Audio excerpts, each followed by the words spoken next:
Teman-teman di sini sebenarnya belum pernah punya peliharaan, tapi pengen punya peliharaan nih. Kira-kira bisa ngasih tips and triknya apa?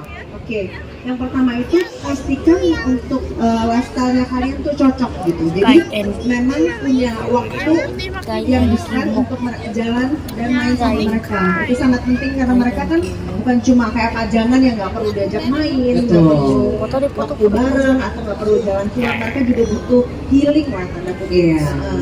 Yang pertama, terus juga siapkan kayak dana rutin buat mereka ini untuk misalnya kayak tiba-tiba kayak atau misalnya untuk kalau misalnya nggak bisa grooming sendiri harus ke groomer atau ke salonnya itu, dan juga untuk makanan yang mereka harus disiapin lah setidaknya basic makanannya dulu gitu. Kalau misalnya memang ada lebih ada kali itu dibayar. Juga jangan cuma adopsi karena lucu, tapi benar-benar komitmen jangka panjang. Yes. Karena ini kan mereka juga nggak sebentar gitu kan, itu ya bisa minimal 15 tahun. Jadi jangan karena lucunya aja, tapi ketika udah tua, udah sakit malah ditelantarin gitu. Dan juga yang paling penting ini build connection sama mereka. Jadi harus tetap ada waktu lah buat main bareng gitu, disiapin waktunya gitu. Ajarin setiap ras anjing sebelum kalian adopt doginya, itu yang penting. Misalkan kayak husky itu lumayan macet ya. Macet, nggak mau diam gitu. Nggak mau diam. Kalian udah harus siapin mental dulu. Kalau misalnya husky akan seperti itu. Kalau malamut ini memang kita udah tahu, doginya memang kalem lebih aktif dari husky gitu. Jadi memang cocok sama kitanya juga gitu. Betul. Harus disesuaikan sama karena setiap ras anjing itu tuh memang udah ada basic karakter. Betul. Karena ini pengen anjing kecil belinya cocok. Ya siap-siap aja tuh memang anjing cerewet banget gitu. Pasti dikit-dikit kayak memang karakternya seperti itu. Tapi kalau memang pengen yang kalem-kalem ya mungkin alternatifnya bisa Alaskan Malamut, mungkin atau Samoyed juga setahu saya juga dia cukup kalem, bukan yang berisik gitu. Oke, nah tadi berbicara tentang connection. Gimana sih caranya kita ngebangun bonding dari Omra tuh sama Anambul tuh biar bondingnya kuat banget tuh gimana sih, Cik? Pipau sama Mipau ini kan dua-duanya sama-sama kerja biasanya setiap hari kan, dan mereka itu rutin dirawat sama Kak Dea sama Om Yuda gitu. Memang agak waktunya sendiri susah buat bareng sama mereka, tapi kita setiap hari selalu siapin waktu, habis kerja main bareng. Pasti setiap harinya itu secapek apapun pasti nyempetin waktu buat kayak Kimo. Harus siapin waktu buat ketemu, main bareng gitu. Pokoknya kayak ngobrol gitu. Jadi mereka juga ngerasa bonding sama kita. Jadi misalkan sedekat apapun mereka sama Kak Cita, tetap sama kita juga mereka ada bondingnya. Iya. Anjing tuh perasa banget. Dia tuh pasti ngerasa dia tuh disayang gitu. Sebenarnya Cita pasti sayang, tapi dia tuh tahu sebenarnya mama papanya tuh yang mana sih. Terus aku pengen tanya ini aku pribadi. Aku kan memang dog lovers, terus emang banyak lihat konten. Ada perubahan nggak sih ketika tahu nih Mipaunya lagi hamil? Ada perubahan nggak dari si kayak Gimo ini? Ini juga agak mengagetkan ya buat aku gitu. Biasanya kalau misalnya ketemu kayak Gimo itu misalnya harus keluar kerja, mereka heboh banget. Heboh, pasti ngegabruk apa sih? Ngegabruknya bahasanya kayak naik gitu ke atas ownernya. Digendong itu berdua ini minta saya gendong. Berdua rebutan. Tapi ketika saya udah hamil, somehow sih kayak sama Kimo ini lebih kalem ya. Lebih gentle kalau mendekati Mipau ini.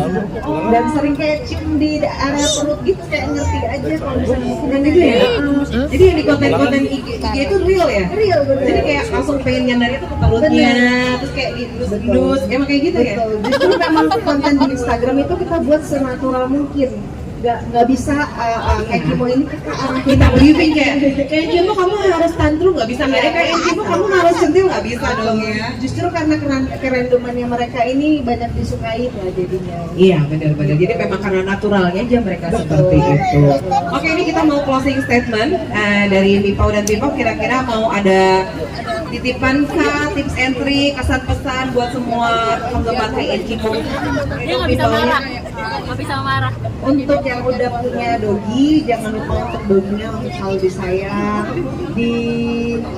dianggap seperti keluarga sendiri, dan dirawat. Jangan kalau misalnya lagi sehat dan lucu aja dipelihara, tapi ketika sakit juga dijaga.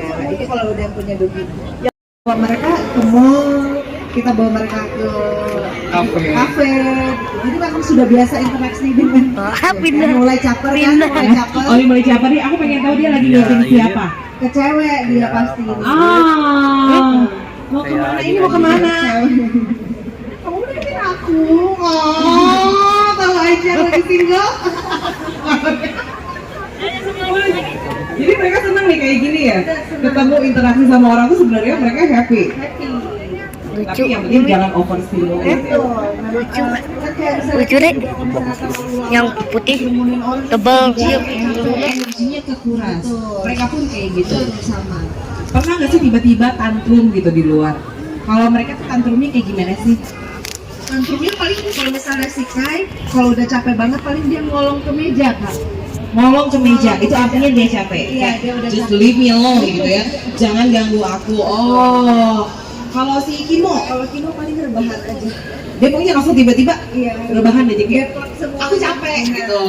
Gendong aku gitu, kakak. Ini manggil dia apa kakak ya? Gak boleh dong. Onti ya nangko. Kayak Kimo. Kayak Kimo. Nah, ini kan udah jadi pet influencer ya. Ini udah jadi selebgramnya, lucu-lucu banget. Asal muasalnya itu gimana sih? Atau memang sengaja? Atau memang ternyata tiba-tiba banyak banget yang suka? Gimana bisa tiba-tiba jadi pet influencer ini? Jadi waktu awalnya kita cuma upload aja iseng kesehariannya kayak Kimo. Terus ada satu hari di mana kita lagi jalan di salah satu mall di Bandung. Jalan menuju parkirannya ditutup dan kita harus lewatin salah satu toko baju yang ada di mall itu. Nah kita iseng-iseng aja, kita videoin, nggak tahu, view-nya banyak. Awalnya gara-gara itu. Tapi dari awal memang udah dibuatin sosial media khusus buat mereka. Betul, tadinya untuk upload kesehariannya mereka aja, ya udah kita iseng-iseng buat. Nah, after itu ternyata kita kan waktu dulu masih sering balesin DM, balesin komen dari teman-temannya kayak Kimo. Ada yang cerita nih sama kita bahwa ada yang lagi depresi nih, KDP. Terus udah gitu dia kayak pikir untuk suicide, untuk mengakhiri hidup. Nah, lalu dia ngeliat kontennya kayak Kimo, dia ngerasa terhibur. Terus ada lagi yang lagi nemenin orang tuanya yang lagi sakit di rumah sakit, dia nonton video kayak Kimo. Nah, dan dari situ kita pikir, oh mungkin Tuhan tuh pengen jadiin dua anjing ini jadi saluran berkat buat teman-teman di luar sana. Ya, why not? Ya udah, akhirnya kita Lebih serius lagi ya. Karena yang pentingnya adalah bukan seberapa besar view-nya atau seberapa tenar kita, tapi seberapa besar dampaknya kita buat sahabat-sahabat kayak Kimo di luar sana. Jadi intinya seberapa besar kehadiran kayak Kimo itu memberikan impact yang baik gitu buat orang lain. Bahkan sebetulnya kita sebagai owner itu nggak pernah kepikiran wah ternyata dampaknya itu bisa sebegitu hebatnya gitu. Ternyata dengan kehadiran dua anak bulus itu bisa memberikan harapan orang lain untuk bisa hidup yuk besok hidup lagi yuk gitu. Ada harapan lagi. Betul. Nah ini kan udah sering konten ya. Kira-kira kalau dari followersnya kayak Kimo, konten apa yang paling disenangi? Yang jadi favoritnya followers kayak Kimo kalau mereka tuh lagi konten apa? Biasanya ngonten kalau kayak Kimonya lagi random banget. Si Kimo itu, ini salah satu contoh ya. Si Kimo itu biasanya kan kalau anjing jantan suka marking ke benda kan, benda tertentu gitu. Marking kayak pipis gitu. Iya. Pipis itu kayak tandain itu teritorinya. Si Kimo biasanya kalau misalnya harusnya tandain angkat kaki kiri, dia angkatnya kaki kanan gitu. Lah kita di mobil ya? Kadang juga dia suka bingung sendiri, dia jongkok kayak anjing betina gitu. Oh gitu. Iya. Suka lupa kodratnya kali ya. Lupa kodratnya. Yang penting pipisnya gitu. Mau angkat kiri, angkat kanan atau mau jongkok yang penting dia pipis. Itu followers seneng konten-konten gitu. Kerandomnya aja. Kalau yang Kai, konten apa Kai yang paling banyak impactnya ke Paling followers? suka itu kalau misalnya kayak udah mulai rebutan semangka. Dia kan sangat suka semangka sama suka buah naga. Iya. Jadi biasanya dia isengin gitu. Sama ini malah sama pecinternya dibercandain. Disengin gitu. Nanti dianya pundung kan, suka pundung. Nah, ini mah berarti kadianya yang jahit. Oh ya. Oke, sekarang aku mau nanya nih. Apa tantangan terbesar jadi pemilik anjing besar dan aktif